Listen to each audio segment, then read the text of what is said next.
Okay, let's dive in. Picture this, Cairo, 2004. We're in the old Egypt area, and it's dark, like 4:00 a.m. dark. The streets are completely still. Then, out of nowhere, a figure appears. A man.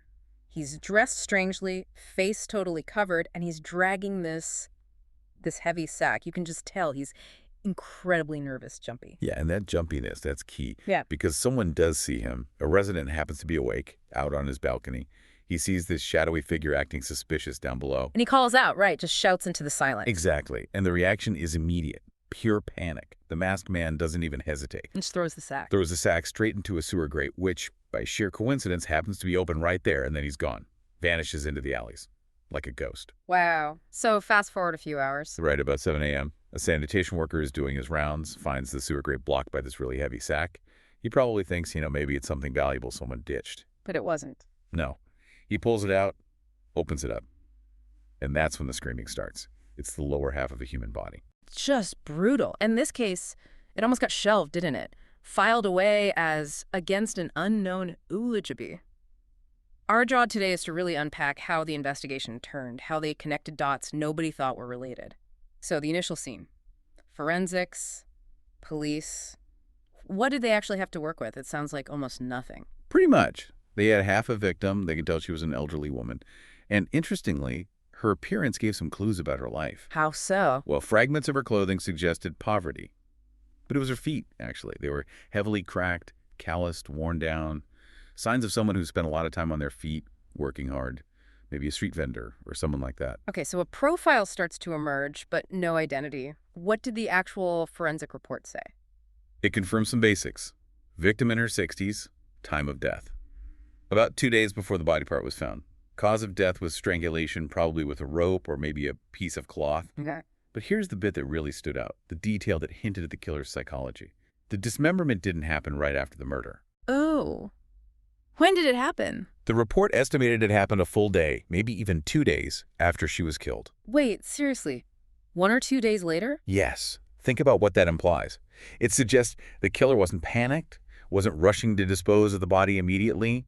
They were calm, chillingly calm. Living with the body. Potentially, yes. Yeah.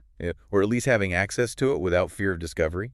They waited, maybe went about their daily routine, and then with complete leisure came back to do the dismemberment. That takes a certain kind of coldness. So forensics gives them that, but still no leads on the killer. Absolutely zero. No fingerprints on the sack, none on the body part itself. The witness on the balcony saw the dumping but couldn't describe the man at all. No face, too dark. And this being 2004, no CCTV. Exactly. No cameras to track where he came from or where he went. A complete blank.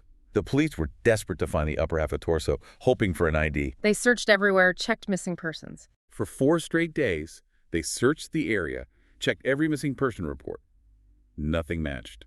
No elderly woman reported missing for that long, roughly a week or more.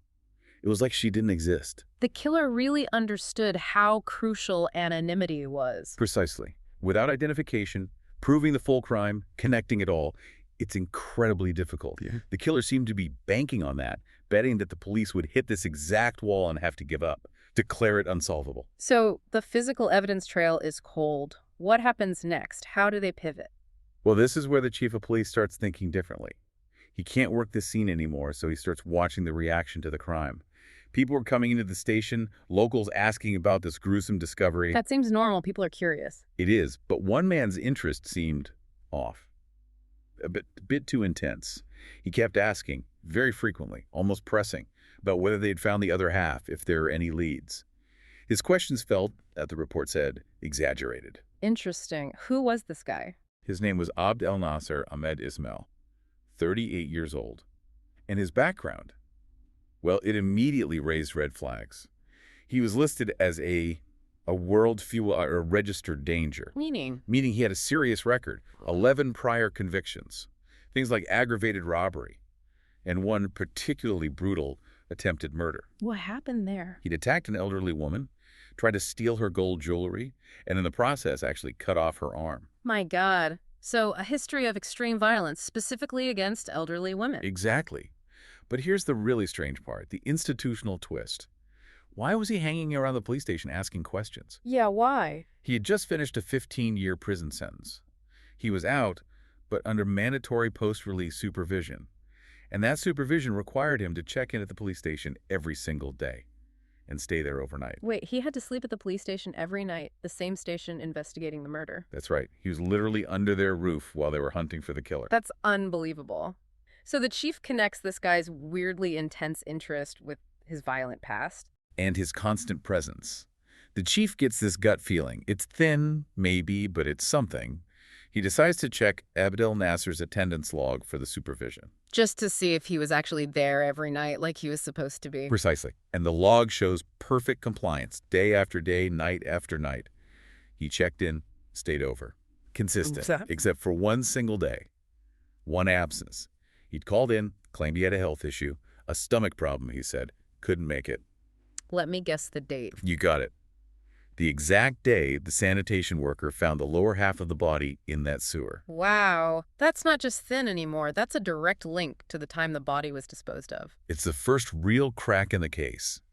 A behavioral slip-up. A suspicious absence on the crucial day, covered by a flimsy excuse from a man with a relevant violent history who's showing too much interest. Okay, so the chief suspects him, but he knows this guy is dangerous. He can't just confront him without more proof, right? Yeah. Especially with that record. Absolutely not. Confronting him prematurely could spook him, make him clam up, or worse. The chief needed something concrete, or confession.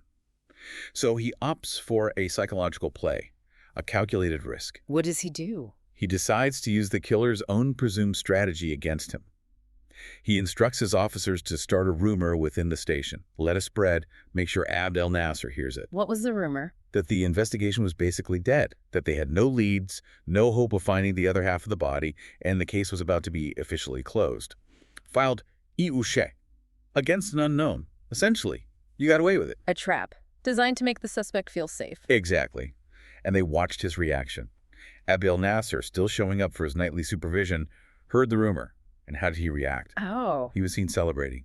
Laughing loudly, joking around with the officers, acting incredibly relieved and triumphant, like a huge weight was lifted. He thought he'd won. He fell right into it. While he's celebrating, what's the chief doing? While the suspect lets his guard down, the chief starts digging quietly into his personal life. He confirms Abd El Naser is an only son, and he lives with his mother. How old was the mother? She was 61 years old. 61. The same age range as the victim. Precisely. And then they find out what the mother did for a living. She was a street vendor, sold radishes and watercress under a local bridge, lived in a simple place in the Istalantar area. That matches the victim profile perfectly. The cracked feet, the signs of hard labor. It all starts clicking into place. The police then discreetly talk to neighbors near where Abd El Naser and his mother lived. And what do the neighbors say? They say the mother hasn't been seen for over a week.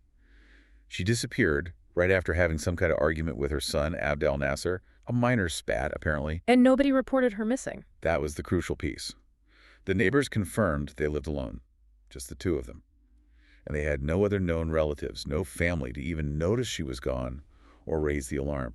That's why no missing person report was ever filed. So, the victim is a 61-year-old street vendor, missing for over a week after arguing with her son, who has a history of violence against elderly women, who missed his police check-in on the day her body part was found, and who celebrated when he heard the case was being dropped. It all lined up. They had their victim, their suspect. The motive was likely emerging. But they still needed the final proof, the confession, and the location of the rest of the body. So how does the chief get that? He can't rely on another rumor. No, this time it's direct confrontation, but wrapped in that same psychological manipulation. 2 days after the rumor started circulating, the chief comes back to the station late, around 3:30 a.m. Abd El Naser is there, doing his overnight stay. Okay, the stage is set. The chief acts like he's in a great mood, maybe celebrating solving some other case. He pulls Abd El Naser aside, shows him some trust, gives him money, tells him to go out and buy a big meal for them to share. Kebab, kofta, even asks for cigarettes. Making him feel like an ally, a confidant. Totally. Abd El Naser is thrilled. He feels like he's really fooled the police, gained the chief's trust. He goes, gets the food, comes back, and they sit down together in the chief's office to eat. Just the two of them. Just the two of them. Abd El Naser is relaxed, happy, probably joking about how the chief must have cracked a huge case to be celebrating like this at 3 a.m. And then? The chief lets him get comfortable. Then he pauses, Mm-hmm. looks right at him, and drops the bombshell. Eh. He says something like, the biggest reward, the thing that would really make the celebration complete, Yeah. is if you told me where you hid the other half of your mother's body. Oh my God, it's just like that. Just like that, direct, calm, utterly devastating. What did Abd El Naser do? He physically choked on his food. Couldn't speak. Just Right. froze. Yeah. The realization hits him like a train they knew. The whole act, the whole manipulation was over. He knew he was caught. And he confessed. Immediately. Once that psychological shield was shattered, it all came pouring out. The motive, it was money. Money his mother had. Yeah, money she had apparently saved up over the 15 years he was in prison. He demanded it because he wanted to marry some woman, someone his mother disapproved of. Apparently, she had a bad reputation. It wasn't marriage in general she objected to, just this specific woman. She refused to give him the money for that marriage. Right. They argued, it escalated, and in his rage and entitlement, he strangled her. And the timeline. The body under the bed. He confirmed it. Killed her, then left her body hidden, probably under the bed, like you said. Went to the police station for his mandatory overnight supervision like nothing happened, came back the next day. And that's when he dismembered her. Yes. Used a knife. He said he took the first half, the upper torso with the head and arms, the identifiable part, and drove it far away, dumping it near some factory's waste disposal area to make it harder to find. And the second half? That was the sack, the lower torso. He carried it to the old Egypt neighborhood the following day, the day he claimed to have the stomach issue, figuring he could lose it in the anonymity of that dense area, dumping it in the sewer. Believing each half would be found separately, or maybe not at all, and never connected back to him or his missing mother. That was clearly the plan. His confession was recorded, handed over to the prosecution. He led them to the upper torso, confirming his story. And the outcome? He was prosecuted for premeditated murder and sentenced to death. It really comes back to that clever investigative turn, doesn't it? Moving away from the non-existent physical evidence and focusing entirely on the suspect's behavior. Absolutely. They couldn't find a fingerprint, but they found the flaw in his alibi, the exaggerated interest, and crucially, that reaction to the rumor. The Hukun rumor wasn't just a trick, it was the key that unlocked his psychology. Making him feel secure enough to celebrate his perceived victory. And that celebration, that visible sign of relief and triumph, was his undoing. It confirmed the chief's suspicion and set up the final confrontation. You know, the final detail that's truly chilling is his rationale. When they asked him later, how could you do this, dismember your own mother who waited 15 years for you? His answer. It tells you everything about his mindset. He said basically, when she was dead, she wasn't his mother anymore. She was, in his words, just a corpse, an obstacle, something he needed to get rid of. Just an object. The speed of that switch from son to utterly remorseless killer, discarding an inconvenience, it's almost impossible to comprehend. He really is. It shows how quickly someone can dehumanize even the person closest to them once they cross that line. A truly stark reminder of the darkness that investigation uncovered, not through forensics, but through understanding behavior.